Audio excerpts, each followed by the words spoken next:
Okay, by popular demand, I will do another movie review. However, I don't have money to go watch a movie, so we're going to go on a movie that's been in my brain for weeks now. It has been seared into my mind. I will never watch it again, but I have opinions, I have questions, I have comments, I have concerns. So let's get into it. Okay, y'all lied to me. Poor Things was trash. It was awful. Garbagiana, Trashina, Dupree. It was not good. I was so upset because I went in blind. I knew nothing about this thing. Everyone was like, oh, Poor Things, Poor Things, Poor Things. It's got all this Oscar buzz. It's got this and that. I was like, okay, cool. I didn't even know who was in it. I didn't know the plot. I didn't know nothing. I was ready to just enjoy the ride, and it was horrible. I thought I was going to Disney World, and it was Hershey Park. It thinks it's making a statement. It's so self-aggrandizing when it's really just white feminism through a male gaze. I had no time for it. So, spoiler, if you actually care to see this movie. So what I remember, it's kind of like this take on a female Frankenstein, except the doctor is the one who's scarred up, and Emma Stone is trying to learn about herself and the world and find feminine empowerment, but it's not empowering at all. It's like every male figure objectifies, uses. At any moment, I think everyone's going to die. I think she is going to turn into a serial killer, or everyone is going to try to kill her. Things that I liked, it looked pretty. I think it looked nice. I liked the set design. I liked the colors. Beautiful gowns. I really liked the first one that she was in, that blue one. I was like, oh, this is nice. Then she jumps. I said, oh, okay, that's fine. That's where we're going. Then within the first 15 minutes, they dropped the R slur, and I said, oh.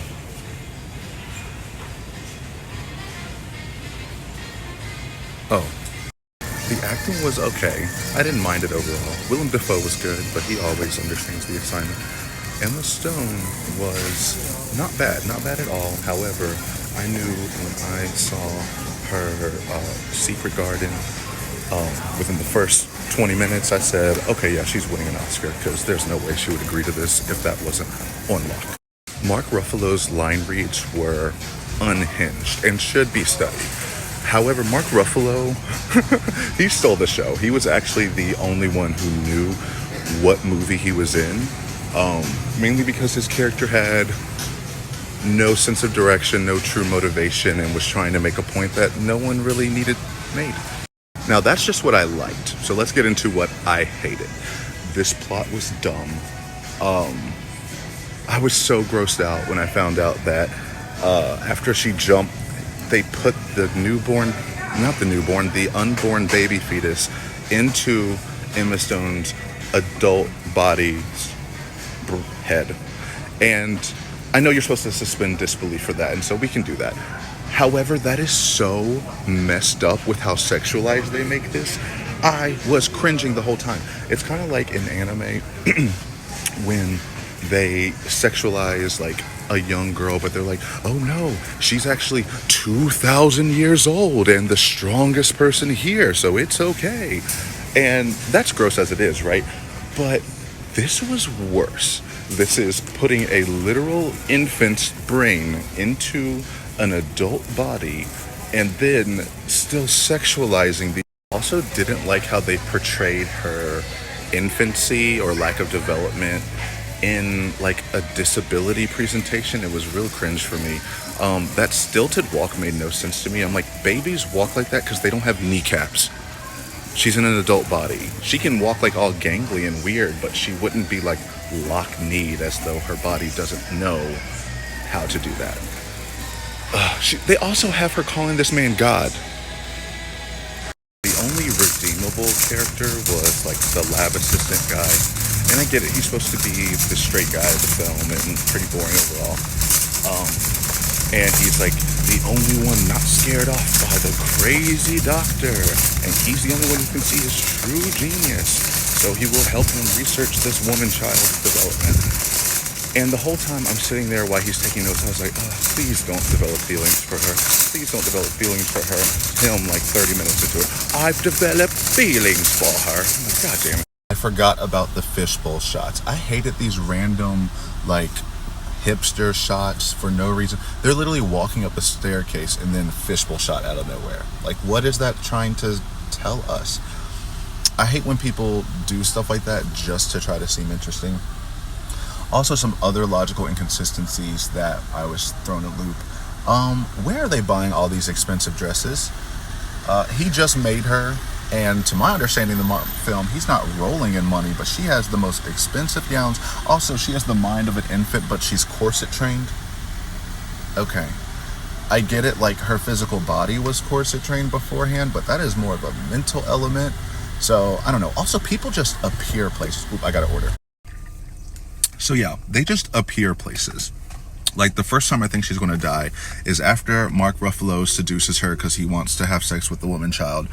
And they're at wherever they are, the fancy place, and she says all that stuff, and he's like furious. I'm like, okay, now he's going to kill her. Because she was going to kill him back because she was stabbing that dead body head at the beginning, and I said, oh, so a lot of people are going to die in this. I was always waiting for that shoe to drop. Anyway, after he got mad at her, he opens up that suitcase treasure chest and says, get in. I said, Sarah Boone, no! And she just appears on this boat cruise ship. I'm like, how did he carry her on this ship? How did no one knows? Because this is supposed to be a secret. No one's supposed to know that he has this woman child with him. And they just get on there, and then it's this whole other hubbubaloo where they see the old rich lady. Mark Ruffalo is like, I'll kill you, and going to kill the old lady, and then he's like dragging her chair across the boat slowly. I did find that humorous. So I could tell Mark Ruffalo wanted to kill a lot of people, but because of his character was just a campy disaster, he just couldn't. And then they had the one black guy there who was there to teach Emma Stone about oppression. I said, what are we doing? Oh my gosh, how did I brush over the apple scene? Child, this was still early on in the movie. I almost just walked out. When she, I guess, she's developing, she's learning more new words, and she discovers herself, and then she starts diddling herself with an apple at the table, and I said, why? Why do we have to? Because we don't have to. We don't have to. And then that leads Mark Ruffalo to wanting to have sex with her nonstop, and then they do, and then she enjoys sex, and it's like, great, look, she's empowered, and she enjoys this, and like she's finding power through this, but I'm like, but this is still such a male version of what they think female empowerment would be, of a woman just wanting sex and always thinking about sex. That's like what her character gets dialed down to. So then the plot moves on, yada, yada, yada.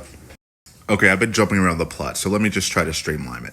So after she discovers herself, Mark Ruffalo's there and tries to convince her to go with him so he could show her the world. And she's like, sure, I want to go show the world. She threatens the old scientist, being like, I'll destroy everything. You're going to let me go live off on my own. And he's like, okay, yeah. Also, she's betrothed to the lab assistant, nice guy. But she goes with Mark Ruffalo anyway. They go to all these different places, and she's learning more about society. The black guy on the boat is like, oh, you don't know what oppression is. So they stop at some island thingy, and they just see a bunch of poor people on the ground. And he's like, look, that's oppression. And she's like, so then she takes all the money that Mark Ruffalo has and just gives it to the guard people, being like, go give this to the poor people. And then the guards are like, oh, look how naive she is. We're not giving this to anyone. And so then they run out of money, and it seems like he's going to kill her again, but then they decide to just go to Paris. So then he tries to leave her in Paris, and she's like, don't worry, I'll go get money. And so then she runs by a brothel and gets into sex work, and then she finds out what sex work is, and is like, oh, I can do this thing that I enjoy and get money off of it. So it's like, look, she's empowered. She's taking the power into her own hands and getting the money that she wants, and still allowing to, she's not demonizing herself for having sex, and it's whatever. However, and I'm like, okay, cool, that's almost a point. However, every single other character reacts horribly to it. And I'm just like, so then what are we saying? What are we saying here? And I just didn't get it. Because I'm like, why would... Then some other stuff happens, and then she goes back to the scientist guy, and it's like, look, I've seen the world. I got away from that creepy Ruffalo guy, and now I'm back, and now we can be betrothed, and now we can do all this stuff. And it's like, yeah, da ba da ba da ba. Then boom, boom, some random third act character comes in, and he's like, Victoria, where have you been? And I guess it's like Victoria is who she was before she jumped off that bridge.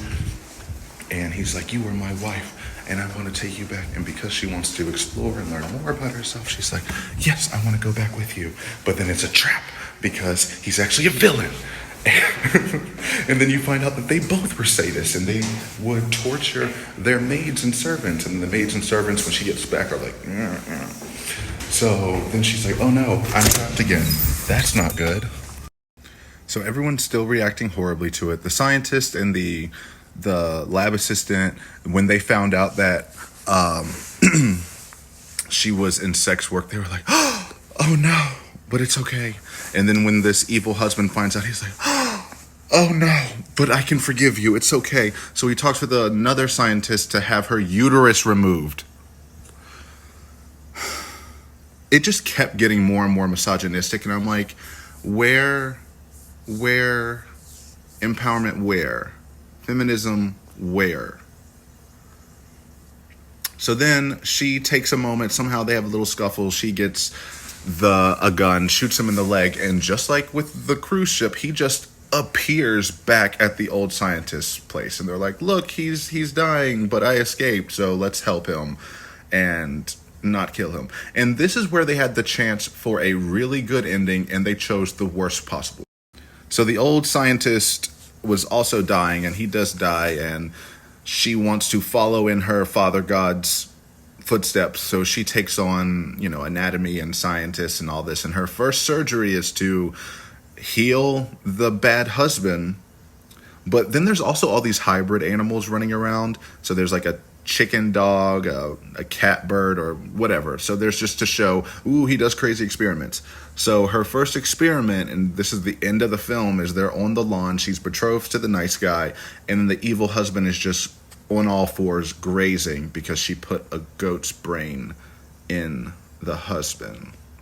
And I'm like, you had a perfect outing, and you just went the wrong way. Like, if you wanted to make a point, you would have put the old scientist man's brain into the young husband's evil guy's body, and then given him like a second chance at life like he did.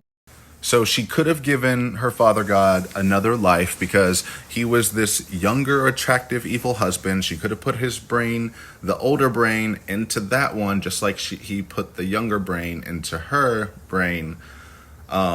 That also, because the old guy had all these scars and messed up disfigurement because his father experimented on him, which I thought was like an interesting take on it a little bit. But I'm like, this would have healed all that. He's lived his life with all these scars, horrible disfigurement, and you could have given him a fresh, clean, young body to where you both could have done your experiments and probably killed more people. But no, he's a goat because empowerment. So all in all, I give this like a 6.5 out of 10. I mean, the execution of the plot and like what they were going for, awful. It looked nice. It was total Oscar bait, just like everything that you think you need, check boxes. Like, it looks pretty on the first go through, but when you think about it, you're like, oh, this was awful. Also, it's adapted from a book, and in the book they're Scottish, so they got rid of the Scottish accents and replaced them with English, British accents, which annoys me because people do that when they want to over-intellectualize a movie. And I'm like, a lot of these horrific choices may have flown more if it was Scottish, just because you're like, oh, we're in a vibe and we're not trying to be more than we are. But no, they had to try to make it a thing. A poor thing. Where were you? You disappeared. I did not. Nobody can just disappear. What? Can they? Disappear? No, of course not. What the fuck are you talking about? Where were you? I wanted a tart. Okay, thank you for the reminder, because I completely forgot about this plot point. Halfway through, there's a second Bella, right? Like, after Bella leaves with Mark Ruffalo to go explore the world and find herself. The scientist and the lab assistant, I guess, are missing her and decide to make another Bella. So I'm like, did you find another woman who jumped off a bridge with an unborn fetus? Or did you find a woman and kill her for this? Is this a baby brain? They don't really explain it. They're just like, oh yeah, she's another one. What? What are we saying with that then? On the surface level, are we saying, there's only one Bella, once in a lifetime, lightning in a bottle kind of experience. You can't recreate someone as a process, da da da. But then on the subtextual level, it's like, are you saying women who are damaged and don't recover in the same way are useless? Because they treat her awful. They are mad she's not Bella. They are mad that she is not Bella and not developing at the same pace and that she's just different. And I'm just like, what did you expect? I didn't know. So then she just kind of just disappears, and then she reappears at the end. Still, no one likes her. How you could have, if you wanted to do the empowerment loop, you could have had Emma Stone go up to her and be like, we're the same. We're going to get through this. I'm here for you. I'm going to bring you to my point. No, she's just in the background. She's the servant that everyone likes to make fun of. Even the maid makes fun of her. So I'm just like,